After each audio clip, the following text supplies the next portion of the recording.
Hi, I'm Lotte Schlegel, the Executive Director of the Institute for Market Transformation.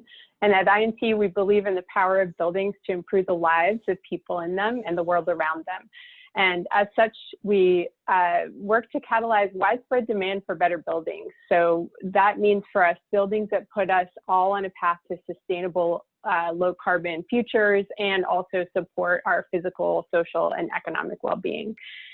To get there, we must ensure that the path forward is equitable. And this means carving out pathways that do no harm, but also it means addressing long-standing systemic inequities. And that's why when I saw a new research report from the Southeast Energy Efficiency Alliance last month, it really caught my attention. So I'm excited to be joined today by Will Bryan, the Built Environment Project Manager at SEEA, to talk more about the report on energy insecurity in the Southeast. Hi, Will. Hi, Lotte. Thanks for the opportunity to chat about this.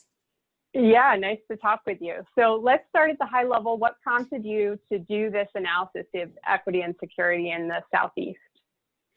You know, I think the beginning was just kind of our realization that energy insecurity, which we define as a difficulty in maintaining the vital energy services that you need in your home, that levels of energy insecurity are really high in our region. You know, we know that the Southeast has the highest average utility bills in the contiguous United States, despite having the lowest utility rates in the contiguous United States. And so, you know, these high bills hurt low-income communities especially hard. And the result is that, you know, 1 out of every 3 people in our region struggles to pay their bills from month to month. And so, you know, this is a really widespread crisis.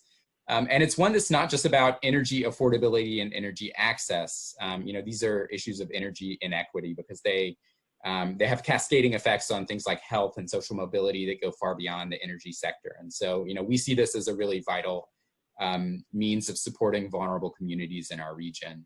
And, you know, there's been a lot of research, I think, documenting exactly, you know, how significant these are, but there really haven't been solution sets that have been developed sort of in a regionally tailored and sort of place-specific way. And so, you know, our goal is to kind of both grapple with the causes of this crisis, but also to develop some regionally tailored solutions that can guide policymakers, that can guide utilities, that can guide advocates to support those communities that are hit the hardest by energy insecurity.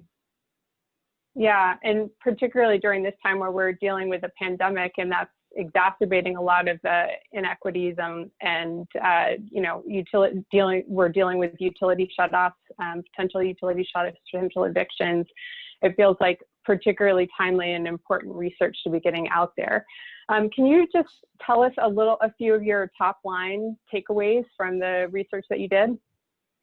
Yeah, absolutely. And I'll say too, you know, one of the things that sort of spurred a lot of this research is the COVID-19 pandemic, which we see as exacerbating a lot of the things that were already going on and making it even more difficult for communities that are struggling with unaffordable energy to, you know, to get out of debt and to ensure that they're not disconnected and things like that. So certainly the moment that we're in is, I think, a really critical one for tackling these issues. You know, one of the things, I think one of the big takeaways for us, just in terms of telling the story about energy insecurity in the region, is that, you know, it's rooted in historical, racial, and economic inequities. And that's especially true, I think, in the Southeast. And that these kind of historical legacies still shape energy and housing in really, you know, direct ways. And I'll just give you one example. We took Homeowners Loan Corporation maps from the 1930s, which were the maps that the federal government developed to guide mortgage lending practices throughout the United States. And these are the maps that basically redline neighborhoods that were predominantly Black. And we overlaid current energy data on top of those maps to see, you know, were redline neighborhoods more prone to things like energy burden and asthma, which can be exacerbated by energy efficiencies in the home. And we found that, yes, they are, you know, very much more prone to those issues. So these, you know, I think one of the things that this shows is just that the historical legacies are still shaping, you know, the present and, you know, the possibilities for too many communities in the Southeast. You know, as far as kind of other findings, you know, we found that these energy insecurity is particularly acute among low-income communities. If you're low income or if you're a community of color, you're going to pay a higher both financial price and health price to power your home than any other person in the region. And so these, these issues certainly kind of are concentrated in those communities and hit those communities the hardest. And I think, kind of as another big takeaway, we found that this is not just an issue of affordability. Inefficient homes, which are in a large part kind of, a key cause of energy insecurity. Inefficient homes also cause things like, or they can also contribute to things like asthma and chronic conditions that can really hurt the health of residents living in those homes. And so there are these cascading effects that I think are really critical. And when you overlay energy affordability issues with health issues, you can see that these issues are cumulative, and they hurt certain communities, especially low-income communities and communities of color, the most throughout our region. So those are I think some of the key findings that we've had. Yeah. And how do you want people to use this information? Information is kind of the first step here to developing some sort of plan of action to kind of change the realities that you really illuminate through the research that you did. So let's start with policymakers. What might policymakers do with the kind of information that your research unearthed? Yeah, so for one, I think it can help them think through the effects of the policies that they are enacting, and who those policies are benefiting and who those policies are hurting. In order to ensure that policies are supporting communities that are made vulnerable by energy insecurity, which is really the key. So, a good example is this type of landscape analysis that we're doing really justifies something like strengthening building codes on the state level, which are, really critical to ensuring that the newest generation of housing that is built in states throughout the Southeast, really throughout the United States, are built to minimum acceptable standards. And often states, especially in our region, have lagged behind adopting the newest national codes. And so, this type of data, I think, really points to the need for updating energy codes regularly and ensuring that those codes are complied with, and ensuring that there is kind of robust training for code officials so that that applies kind of across the board. I think it also kind of helps point policymakers to expanding policy solution sets. So for instance, it can help policymakers see that energy efficiency is not just about building energy codes. It's also about something like maybe green infrastructure.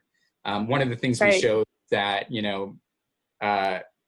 low-income neighborhoods in cities throughout our region often have less green infrastructure in their particular neighborhood, which causes higher temperatures in the heat of summer, which makes it even more difficult to cool their homes and more expensive to cool their homes than if you're a higher income person. And so it helps to show that something like trees or parks or green space is also a part of the energy efficiency equation and can really benefit the communities that are hardest hit by high energy bills and that have the least resources to actually pay those bills.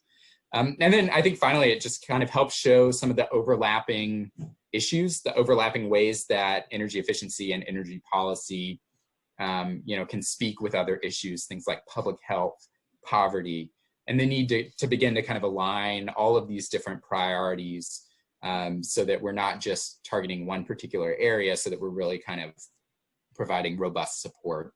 And so I think it helps establish some kind of common talking points and common ways of understanding so that, policymakers can engage with different groups to build more holistic policies that really are going to kind of strike at the root of these issues. Yeah, it's all so interconnected. It really strikes me. Yeah. So how about utilities and regulators? How might they apply information from the kind of information that your report unearthed to inform equitable program design and delivery? Yeah, I think, for utilities and regulators, I think it can really help target programs to the communities that need those programs the most, especially, low-income utility programs, programs that provide bill payment support or weatherization that are really critical. But it can really help show where there is the greatest need, both on a, kind of a regional basis, but also I think on a pretty, micro level. Like we go down to the census tract, so we can show which census tracts in particular cities have the greatest need, not just for energy affordability, but for, say the highest rates of asthma, and which ones, have both. And so we can really begin to kind of target, I think, the support to communities that have the greatest need. And I think, kind of even more broadly, and this is similar to, what it does for policymakers, but I think, there's a need for energy efficiency people at utilities and public service commissions to be able to justify their programs to the executive level, people at that utility. And so, this can help them with storytelling. This can help them make the case for why energy efficiency programs, weatherization programs, bill support programs are critical. And it can do it, I think, in an effective way by showing, really how far that type of funding can go in our region and in supporting the communities that need that support. Yeah, got it. And how about organizations like ours, or like advocacy organizations? What do you want us to do with this information? I think one is to kind of use it to continue, telling stories about these issues. I think that's really critical. This is a pretty data level view, but I think there's a need to tell sort of the human stories behind this data, and to really use maybe the data to contextualize those stories and show, that they're not just happening to individuals, they're happening, to millions of people throughout the Southeast and throughout the United States. And so I think, there's a need to kind of continue that storytelling work. And I think also, for advocates, it's really important to use it to help ensure that the communities who are most impacted are at the table making decisions about the programs that would benefit them. I think, too often those communities have been left out of energy decision making. And I think advocates really have a critical role in, ensuring that changes as we begin to think about how to kind of ensure that there's more robust funding for weatherization, for energy efficiency. And as we transition into a clean energy economy, I think ensuring that vulnerable communities are part of the decision-making process is going to be really critical. Yeah, absolutely agree with you on that, Will. So thank you so much for sharing a little bit about your work with us today. There's clearly a lot we can do with this information that'll make stronger, better policy and program design. And I look forward to continuing the discussions with you, with the rest of your team at SEEA, and many others, as you point out, who need to be part of this conversation. So thanks to our viewers for joining us. You can learn more about SEEA's work at SEEAlliance.org and stay up to date on IMT at IMT.org, and as well as on our LinkedIn and Twitter. So as always, you can reach out to our staff at any time. We look forward to speaking with you if you're really interested in this work.